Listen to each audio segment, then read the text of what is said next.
Here we're going to solve a problem involving an angle of depression. We've got a hot air balloon that's flying at a height of 600 feet and is directly above the Marshall Space Flight Center in Huntsville, Alabama. The pilot of the balloon looks down at the airport that is known to be 5 miles from the Marshall Space Flight Center. What is the angle of depression from the balloon to the airport? For this problem, we're going to need a diagram. In our diagram, we're going to form a right triangle. We're going to have the balloon above the Space Center. We're going to have the airport that's a distance of 5 miles from the Space Center. 5 miles. The angle of depression is theta, and from geometry we know that this is also equal to the angle of elevation if we were at the airport looking up to the balloon. So we've got this right triangle here. We also know that the balloon is 600 feet above the Space Center. Now we notice that one of our units is miles and the other is feet.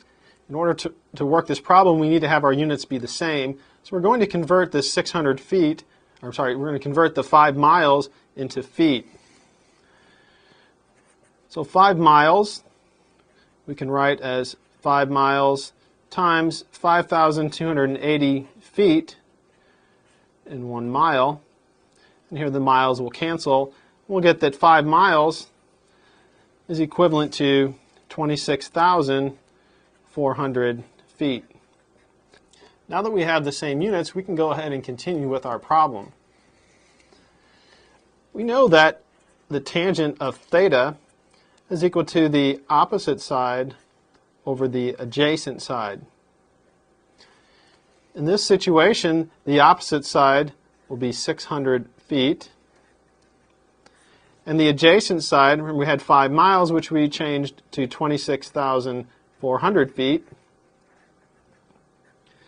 And so we'll have that the tangent of theta is just equal to 600 over 26,400. We'll go ahead and cancel our feet. It means that theta, the angle of depression, is going to equal the tangent inverse of 600 over 26,400. If we put that in our calculator, we'll see that that's roughly 0.023 radians, or about 1.3 degrees.